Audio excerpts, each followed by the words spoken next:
Ahora vamos a tratar el tema enemigos del crecimiento integral de la iglesia.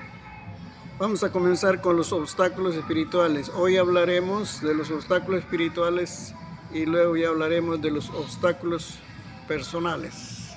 Así que la primera cita bíblica que vamos a leer es 2 Corintios 11:3. Voy a leer.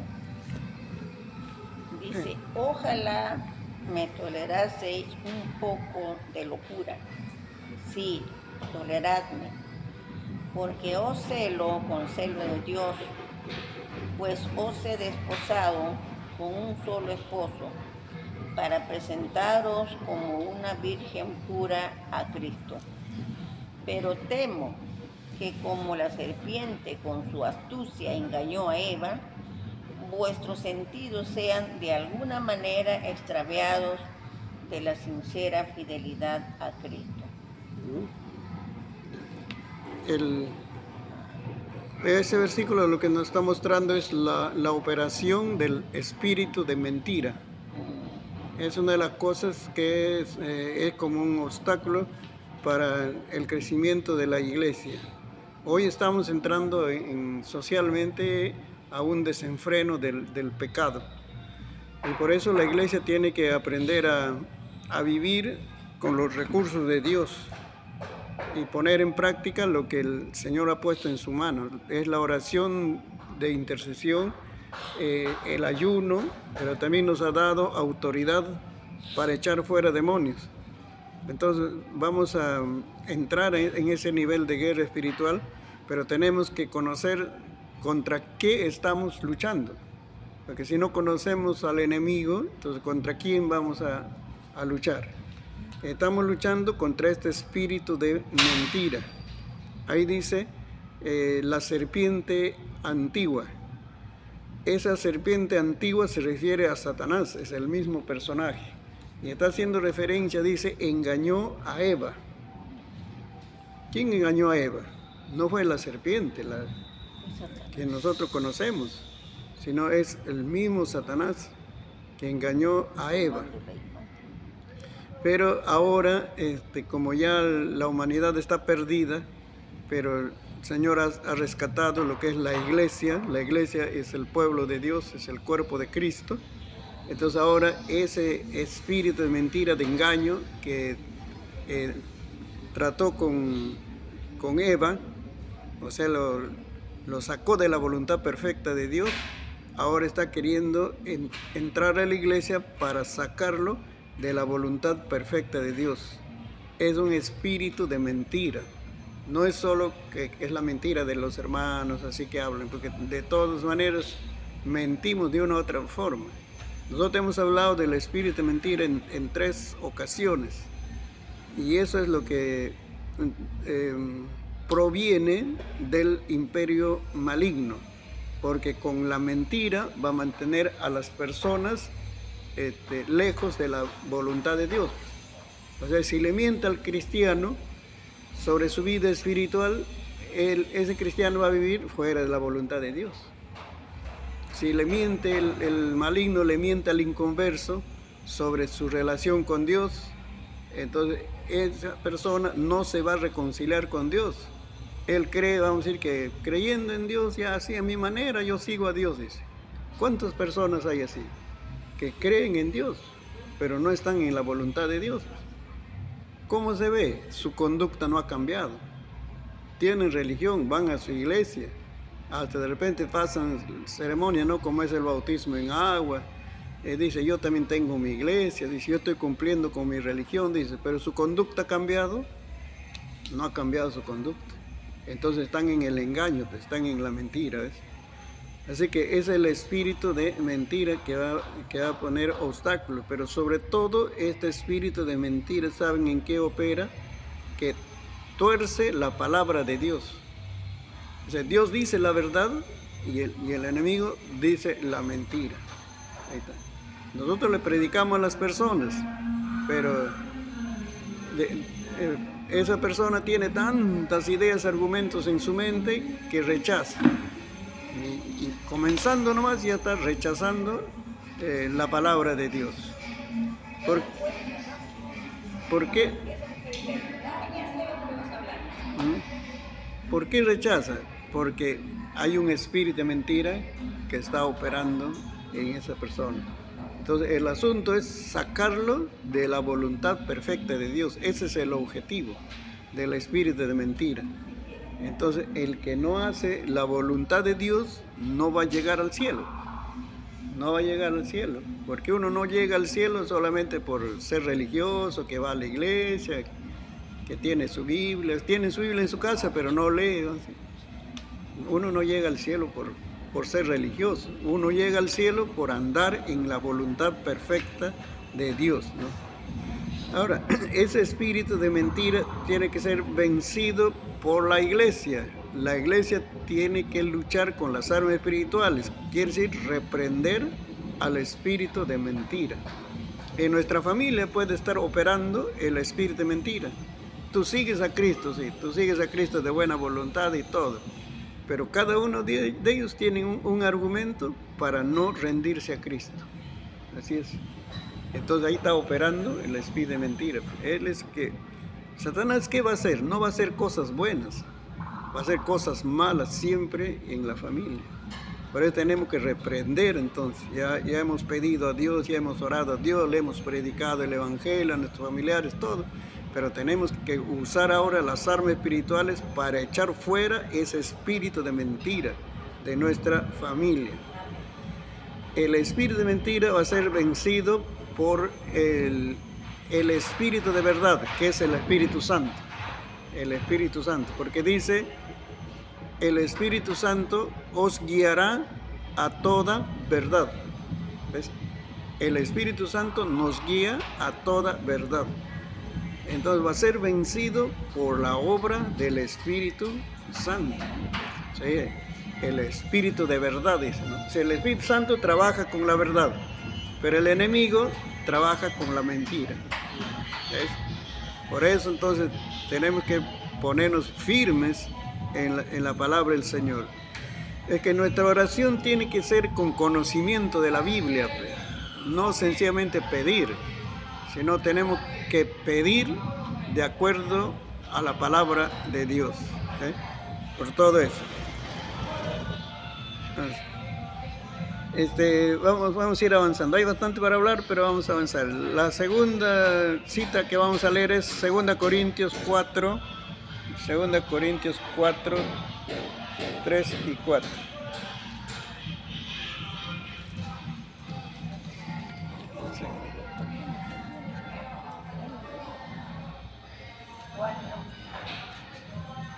No, por la huella no va a escuchar. 4, 3 y 4.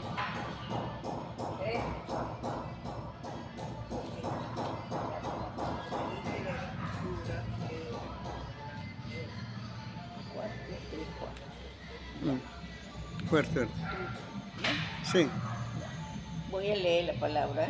Dice, pero si nuestro evangelio está aún encubierto, entre los que se pierden está encubierto, en los cuales el Dios de este siglo cegó el entendimiento de los incrédulos, para que no les resplandezca la luz del evangelio, de la gloria de Cristo, el cual es la imagen de Dios. Esa es la ceguera espiritual. Es el segundo enemigo que tenemos que derrotar. La ceguera espiritual quiere decir que se le predica el evangelio o no entienden. O sea, ¿qué está pasando? Que el evangelio es tan claro que cualquier persona puede entenderlo, pero hay que tener un corazón dispuesto para obedecer. Pero el que no tiene ese corazón para obedecer a Dios, no toma en cuenta a Dios, entonces el enemigo gana ventaja y no entiende el evangelio. Eso es la ceguera espiritual. Otra forma en que se manifiesta es que la persona es el pecador, porque está sin Cristo. El pecado está destruyendo su vida. Por ejemplo, es un alcohólico. Ahí está botado en la calle. Él sabe que está destruyendo su vida. Ya su familia lo ha botado también. Por eso está en la calle. Su salud está deteriorada. Y él sabe también que está lejos de Dios, pero no entiende su realidad para salir de eso. Él piensa que está bien ahí. Sí, sigue ese camino, sigue ese camino de maldad, de pecado, ¿no? Por eso entonces es la ceguera espiritual. ¿Qué dice? Ahí dice otra vez. Orar por la ceguera espiritual. Para derrotar, que el Señor pueda quebrantar esa ceguera espiritual. Lo que vemos también en esa ceguera espiritual, que cómo va a ser vencida ahora, por Jesucristo. Dice, el Dios de este siglo cegó el entendimiento. ¿Quién es el Dios de este siglo? Si no es el diablo. Está la Biblia, está diciendo. Entonces, ¿cómo va a ser derrotado el diablo que promueve esa ceguera espiritual? Por Jesucristo, porque Cristo es la luz. La ceguera espiritual es como tinieblas, oscuridad. Ese hombre está desorientado, no entiende su realidad, no anhela las cosas de Dios, pero la luz de Cristo le va a iluminar, entonces se va a dar cuenta, ¿qué estoy haciendo con mi vida? Se da cuenta, ¿ves? Es la luz de Cristo. Entonces, eso no es argumento humano. Nosotros no podemos convencer a las personas para que salgan de ese camino de pecado. No, el Espíritu Santo va a obrar en esa persona y se va a dar cuenta, ¿qué estoy haciendo de mi vida? ¿Ve? Por eso dice la palabra, pastor, no es por nuestra fuerza, es por su Santo Espíritu. Claro, es solamente Nosotros no podemos, es el Espíritu que nos hace. Esta es una lucha, vamos a decir, directa contra el imperio de las tinieblas. Así la iglesia tiene que ser. No es solamente que vamos a estar mirando de lejos, a veces hay una reacción pasiva ante las fuerzas del enemigo. Sí, el cristiano cree que existe el diablo. Sí, dice, no, el diablo está haciendo cosas malas, pero ¿qué estás haciendo para detener esas obras malas? Entonces tienes que levantarte en oración, pues. Por eso la oración es el momento preciso en que vas a conseguir victoria o eres derrotado por el enemigo. Porque precisamente ahí, el diablo sabe que la oración es importante, por eso te ataca en el tiempo de oración. Te roba el tiempo de oración, te mete dudas, te mete pereza, el cuerpo no colabora para la oración. Entonces, eso es, si tú tienes victoria en el tiempo de oración, vas a tener victoria en el día. Entonces, ¿quién está obrando ahí? El Dios de este siglo, dice, ¿no? Es lo que promueve esa ceguera espiritual. Entonces Jesucristo se manifiesta como la luz verdadera. O sea, no confíes en tus recursos, tus argumentos, no. Solamente la presencia de Cristo es lo que va a derrotar esa ceguera espiritual, ¿no? Te agarras. ¿Y qué dice la Biblia? Jesucristo dijo, yo soy la luz del mundo. El que me sigue no andará en tinieblas. ¿Esta vez? El que me sigue no andará en tinieblas. Entonces nosotros los cristianos ya no andamos ciegos espiritualmente. Ahora comprendemos las cosas, discernimos las cosas. Claro. Por eso entonces debemos seguir a Cristo, que es la luz verdadera. ¿Ya? Vamos a ir siguiendo. La otra cita, 2 Corintios 11:4, volvemos al... 11:4, el primero. Sí. Primero me he leído 3, ahora 4, 11 y 4. ¿Qué es? Estas son las sectas y religiones. Es otro obstáculo que tenemos que vencer. 11:4. 11:4, ¿no, pastor? Y ahí están las sectas. Un solo versículo, ¿no? Sí. Ya. Este primero de Corintios, ¿no? No, 2 Corintios 11:4. Ah, hemos leído el 3. Porque si viene alguno predicando a otro Jesús, Fuerte, fuerte. Fuerte.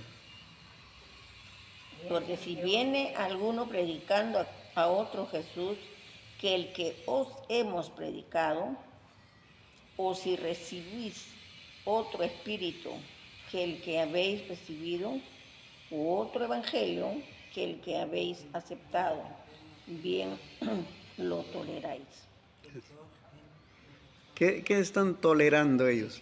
La iglesia, están tolerando, dice, otro espíritu, otro evangelio. Dice, si viene otro predicando diferente, contrario a lo que él ha predicado, bien lo reciben, lo toleran, dice. Esas son las sectas y las religiones que hay. Las sectas y religiones no es producto solamente humano, sino que ese líder de esa secta se ha levantado por influencia del enemigo. Por eso nuestra lucha es contra Satanás, no es contra las personas. Así es. Y entonces esas sectas están, es decir, ahora mayormente está aumentando muchísimo esas sectas. Están predicando cosas tan distorsionadas. Y como hay ahora la facilidad de entrar a las redes sociales, están en YouTube, en Facebook, están en todos ellos, entonces bonito, al comenzar bonito habla de Jesús, de Dios, todo eso. Pero es solamente como engaño. Pero cuando ya vas avanzando, ya te ponen otras ideas. Por eso tenemos que conocer nuestra doctrina. ¿Dónde lo enseñamos eso? En el discipulado. Ahí aprendemos nuestra doctrina para poder diferenciar lo que es una doctrina de las sectas y de las religiones. Entonces, por ejemplo, en cuanto a las religiones, ya no hay medida. Ahora, primero, por lo menos había diferentes ideas sobre Dios, vamos a decir, ¿no? Dios, el Dios creador, todo eso. Pero ahora ya se han metido al mundo del espíritu maligno, porque hay una religión que es el satanismo. O sea, él practica su religión siguiendo a Satanás. Yo soy seguidor de Satanás. Y nosotros hacemos culto, ellos hacen misa negra. Y ahí hacen ritos, ceremonias, vamos a decir, culto a Satanás. sí, cosas perversas. Hasta ayunan, dice. Sí. Hasta ayunan y son bien puntuales, más que los cristianos. Entonces a Satanás están siguiendo. Mira, no es una religión como decir un desvío del cristianismo, de la Biblia, sino es todo lo contrario. Esa religión está haciendo daño a la gente, a las personas, porque las exigencias de Satanás, para que ellos puedan ascender, que es hacer cosas malas, crueldades. Por ejemplo, le piden que mate a un familiar. Para que puedan ascender, tienen que matar a un familiar. A otro le piden, dice... Sacrificio, pues, pastor. A veces a su propio hijo. Sí, esos son... Claro. Tienen que matar a un familiar.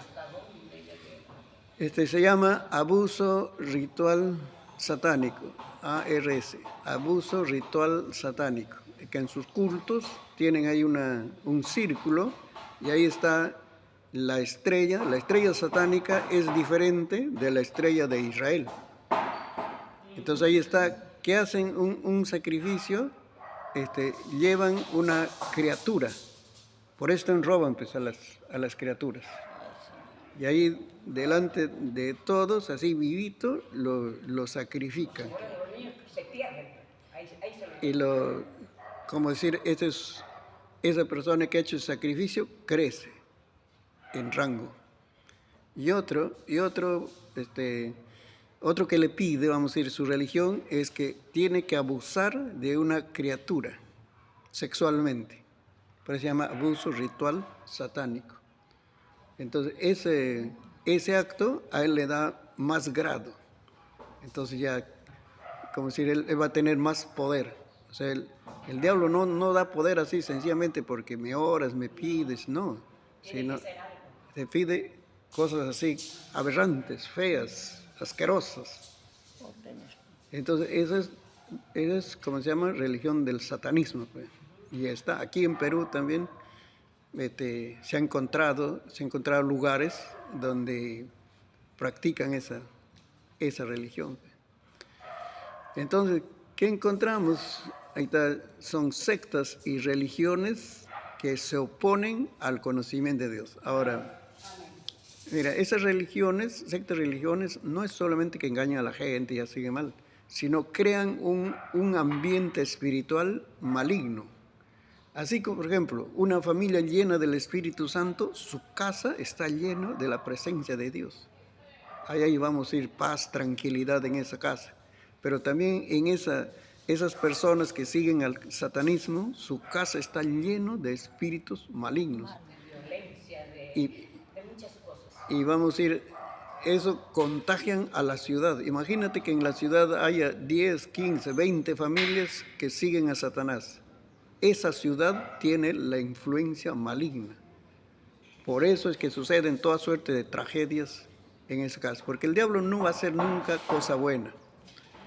Puede suceder accidentes, tránsitos, incendios, va a ser así, suicidios, o sea, toda suerte de obras malas en ese pueblo, sicariatos ahora que estamos viendo.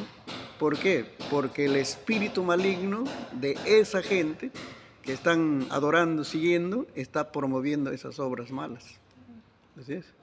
Una ciudad donde hay cristianos que temerosa al Señor, ¿qué va a suceder? Cosas buenas. La gente va a tener anhelo de superación. Aunque no son cristianos, pero van a respetar su familia. Por ejemplo, sus hijos van a criar bien, porque la influencia de Dios también es positiva, promueve cosas buenas.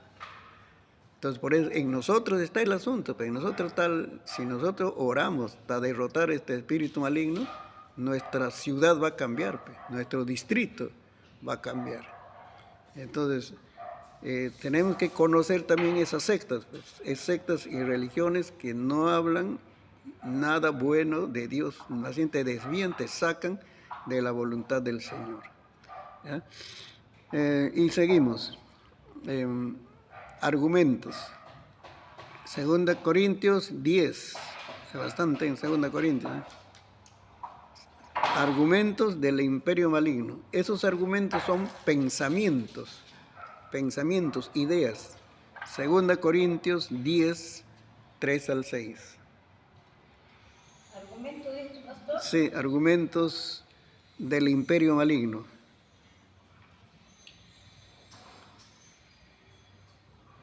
Segunda Corintios 10, 3 al 6. ¿3 al cuánto? Al 6. Al 6. Maligno, ¿no? Argumento del imperio maligno. Sí. Sí, sí. Sí. Fuerte ley.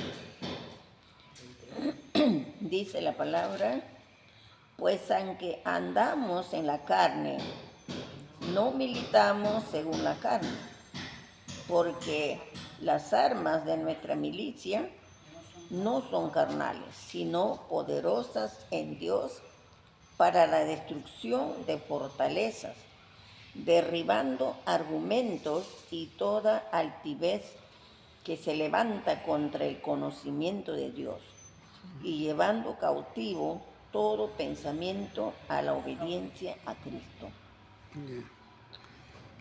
Sí, ¿no? Sí. Cautivo. Sí.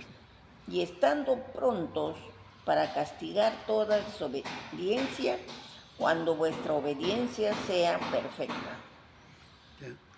Hay bastante balance. Argumentos del imperio maligno. ¿Qué son argumentos? Son ideas. Ahí dice, ¿no? Pensamientos, dice, ¿no? Son ideas que el enemigo lanza. Son mensajes mentirosos del enemigo para que el cristiano no crezca en la vida espiritual y también para que el inconverso no cambie su estilo de vida. Él va a seguir en el camino del pecado. son argumentos. ¿Y qué dice? ¿Con qué tenemos que enfrentar eso? Dice, con las armas de nuestra milicia, que son armas espirituales. Claro, son armas poderosas en el Señor, sí, pero nosotros tenemos que usar esas armas. Dice. Ese argumento es lo que le tiene pues, limitado. Al cristiano le tiene limitado. ¿Sí? Le lanza un pensamiento limitante. Como decir, ¿no?